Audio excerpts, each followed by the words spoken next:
Comics fans! Welcome to Just Comics! Welcome, welcome. I'm Steve. I'm Seth, and we're doing something a little bit different.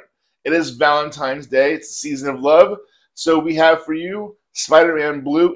Before we get into the video, please remember we are a new channel, so if you could like, subscribe, and then hit that bell for notifications, we would greatly appreciate that. And remember, if you don't have your notifications turned on, you won't get them. The story starts off with Peter swinging over to the George Washington Bridge, and he's narrating to us. Basically, Peter found an old tape recorder, so he's making sure that he doesn't forget Gwen, and he's recording how it all happened. And through the narration, we find out the story starts out on Valentine's Day. And of course, it starts off with Peter leaving a rose. Also, at this point, Norman has amnesia, and they kind of glossed over this, but Harry was getting addicted to drugs. Oh. He does look a little bit thin and strung out. To make sure the amnesia was real...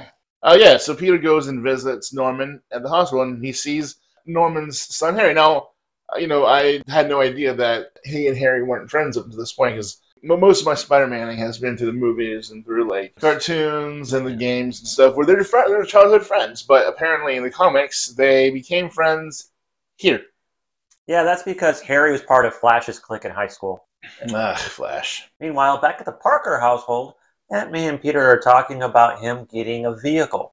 She gives him money for a motorcycle. Yeah. Those contraptions will kill you. There's no cough, cough, cough written here. Oh, my bad. Well, Yeah. She's elderly. Elderly people, cough. At least she's not British this time. This is very true. Well, she's not having tea and scones. She's not British. And we're going to refer you to the first Just Comics video so you understand what we're talking about right here. Although, don't judge us. That was our first video. Yeah. So Peter goes, buys the motorcycle, shows it off to Flash and the gang, and Gwen gets a little flirty. And she gets on because she likes fast. Yeah, she gets a ride. Oh, yes, she does. So one of the major things that is pointed out here is that in Peter's life, things don't go from good to bad. Things go from bad to good. And a bad/good thing is a certain redhead showing up right when he's starting to get his mojo on with Gwen. And there is a mysterious figure working in the background throughout these stories. Yeah, he's got a snazzy fur coat there, too. And we'll find out later on who this guy is and why he's there. But now we cut back to Peter at high school. And, Gwen, of course, is actually a very brilliant scientist on her own. She maybe has a good, brilliant insight that's later on is very helpful to a very sticky situation. I guess we'll see. But we start noticing that all these Spider-Man villains are starting to escape, like the Rhino here. And of course, Peter has to run out and get some photos for the Bugle. I want Spider-Man! He's Russian. That was my Russian. I'm sorry. And Spider-Man basically just tricks the Rhino into crashing into stuff. Yeah, Rhino is what you would call a brick, and he's also very much he's a goddamn wrecking ball is what he is, really. But he's a brick with a skin condition. And during the fight, Peter somehow manages to get a hold of a piece of the Rhino's hide. So, of course, having this piece of skin, Peter took it to the most brilliant scientific mind in the Marvel Universe that he could think of. Tony Stark? Nope. Reed Richards? No. Kurt Connors! Oh. The guy with one arm and a lizard issue.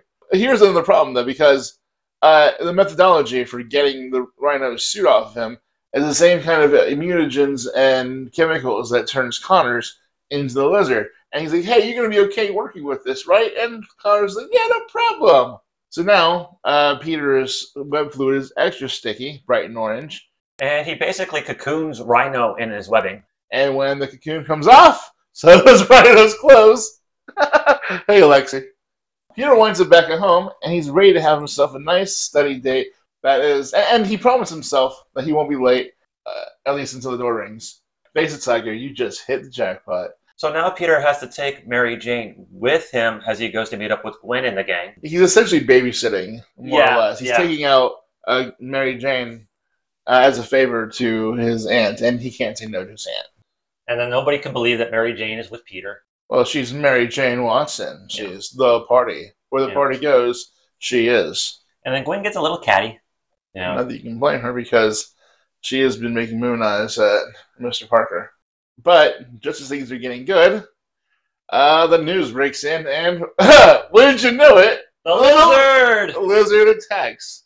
So Peter has to go get photos for the Bugle. Mary Jane tags along and helps him out by flirting with the cops. She's very good at that. Of course, the Connors family shows up while the Lizard's going on a rampage. Yep, and the son has no idea what's going on. Mom sure does. And she knows that Spider-Man knows, and he's like, hey, don't worry, let me go find your husband for you. We'll find out why later on, but all the other villains are just here for a fight. Anyway. So here's Peter putting his scientific know-how to use. The lizards are cold-blooded. He turns up the cold in the lab. He freezes the lizard, whips himself up an antidote. Biggity boom!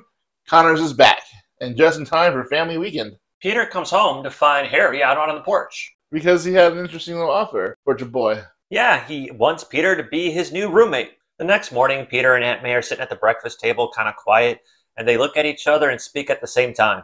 There's something I have to ask you. So Peter's trying to figure out how to tell Aunt May he wants to move in with Harry, and Aunt May's trying to tell Peter how she wants to move in with Anna Watson. Yeah, so they're going to be roommates. So Vulture is in the lunchroom in jail with his new best friend Blackie, and he starts dying. Choking to death, right? On lunch? Yeah, and Blackie's just trying to squeeze some information out of Vulture that we'll figure out later on. And we cut back. We see Aunt May moving in next door. Moving in with her gal pal. And Harry pulls up to pick up Mary Jane. Yeah, because, and Harry also did ask for Peter's blessing. And he's like, yeah, sure, go for it. You can date Mary Jane, please. Yeah. Take her off my hands so I can date Gwen. We see Blackie escape from prison, and he finds a green package. He does. And again, this guy in a stylish, fur coat. Peter swings over to try and meet up for his own housewarming party. Yes, and he buzzes by the window to screw with Flash Thompson. But the Vulture and Spider-Man now have their own little fight. So yes, so Blackie is now the Vulture. And of course, Flash is making fun of Peter for not showing up. He eventually does get there, but he's feeling a little sick. Just a small cold, from being half dead outside on the roof in the snow all day during a snowstorm. In the meantime, the original Vulture's recovering up in the hospital. Not only is he making a recovery, but this mysterious benefactor has the cure for the poison in his system, which he administers from a blow dart. Like, if you want to give me a vaccine, chasing me down with a blow dart might be kind of fun. Please, just go, what's that? You go, huh? Oh, hey. Now, cutting back to Peter, he gets a nice little surprise. Once again, Nurse Watson is on duty with some homemade chicken soup. And then he gets another nice surprise. From Nurse Stacy. So Peter has two girls fighting all over him. Which, being sick in bed, having two girls fighting over you, that could be worse fates. Except now Peter sees the Vulture fly past the window. He has to blow both of them off. And then when they go downstairs, Harry and Flash are just wondering what's wrong with the girls. He starts, but then he figures, I could just let them fight amongst each other. Yeah, except for that whole power responsibility thing. Power responsibility that also stops this from happening. Peter has to save Flash from a falling object. Right after he found himself a bunch of money. His lucky day. Spider-Man's got to fight two Vultures now. Or, as I like to call it, two birds with one stone! Actually, that's what he calls it, too. Which is hilarious and wonderful. But Flash has an announcement to make.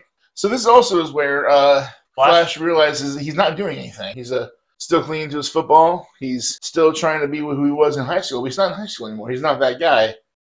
Everyone, I'm going to be in the military. And Flash was inspired by Spider-Man's heroics to do that.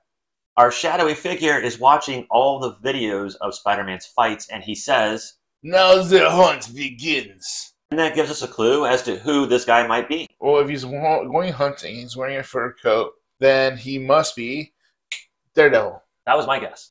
Because he's blind, so he doesn't know what he's wearing anyway. Absolutely. So now we're 1 year later, and we're back at Valentine's Day. Harry decides that since Peter's getting all these Valentines and whatnot, he wants some of whatever Peter has going on, so he borrows some of Pete's aftershave. Now, everyone starts showing up for the party, and they just pile their coats onto poor Peter, who's just standing there taking it. So Harry just found out that his dad got out of the hospital. And of course, Flash is in full military regalia. Look at him! To Flash! Huzzah! And then, wait. Raven the Hunter comes crashing through the window. A party crasher. A little party crasher! Hey! And of all the people, he grabs Harry Osborn. Well, Harry is wearing some snazzy new aftershave. And Peter runs off and tells everybody to call 911. And they're all like, where are you going? Camera, Bugle, photos, Spider-Man. Bye! While Craven's monologuing about how he studied Spider-Man, Harry's all like, I don't know what you mean. And then Spider-Man shows up. So, and of course, later Spider-Man says that's about the time when he stopped wearing aftershave, because that's how Kraven figured them out. And then we get interrupted by Norman Osborn. Leave him alone, you animal! Which is really funny because, Kraven is kind of very much animalistic here. So Spider-Man's had enough. Yes, and he tries to ask, Kraven, why are you doing this? And Kraven's like, that's just a contract from Green Goblin. Green Goblin's dead! And Kraven's like, it doesn't matter, I'm still honoring the contract. So Peter comes home. He's undressing. Gwen walks in as he's half naked. And she happens to see Peter is not the bookworm he once was. He is built. And then she asks Peter to be her Valentine and does a little Valentine's Day kiss. And he says, that's when you had me. All of me. And now we cut to the attic where Peter's been monologuing about Gwen, and he just happens to think about it. And he's, finally had time to put some sense into her death, that if it hadn't been for this tragedy, Mary Jane might not have sobered up and turned serious, and she and Peter might not have been able to actually get together. And Mary Jane kind of overhears this. And she's not upset. She's actually, super understanding, very cool. And she even asks Peter to tell Gwen hello, and that she misses her. And then we end on a shot of some photographs of Peter and Gwen. Hey fans, it's time for Comic Book Reviews. Hell yeah. Honestly, I enjoyed it. Sure, 6 volumes, not usually our thing. We usually do 1 book at a time. However, they all went together, and it was wonderful. I thoroughly enjoyed it. It makes a kind of a sad holiday special, a sad Valentine special. But Valentine's isn't always happy. It's sometimes you spend it remembering things. You remember loves you once had, loves you've lost, and this very much Gwen Stacy is one of the greatest loves of Peter Parker's life. I have to give the story 4 stars. Now I know you're like, what? But you're such a huge Spider-Man fan. Why only 4 stars? It was sad. I cried. Shut up. Art-wise, they kept this kind of somber, blue tone. And in the past is, all colorful and whatnot because it's, remembrance. But the present is, it's colored over. I do like that. Yeah, all right. So, art, 4.5. Must read? Absolutely. The must read. If you were a Spider-Man fan, if you enjoyed Gwen Stacy, yes, please read this. Spider-Man Blue. It's 6 issues, but it reads quickly. It's very well written and thoroughly enjoyable. Steve? All right, so for the story, I thought it was super well written. I thought everything just worked really well. It was a really cool reimagining of some amazing Spider-Man issues that happened back in the 70s.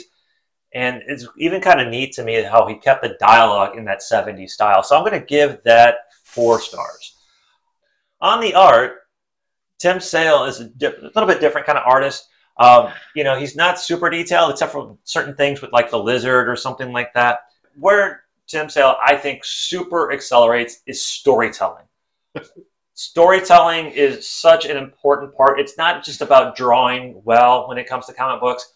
You have to really convey emotions, movement, and you have to have a certain flow on a page. And Tim Sale is a master at that. So I'm giving him 3.5 stars. As far as whether or not this is a must-read, yes, absolutely. This is a beautiful story. And on that note, it is the end of our Valentine's Day special for Just Comics. Yep, it is. On our way out, Seth, what do you want to tell our fans? Oh, 17 of our fans. Thank you, by the way. Thank you very much for subscribing to us. Thank you for watching this video. Thank you for telling your friends. And on that note, you guys take care wherever you're at. And have a great Valentine's Day. And remember, even if you're alone, that's fine. I'm not familiar with New York bridges. The Golden Gate. No, that's no, San Francisco. Yeah, because face it, Tiger. You just won the jackpot. Or hit. Sorry. No, that's not really what happened, is it either?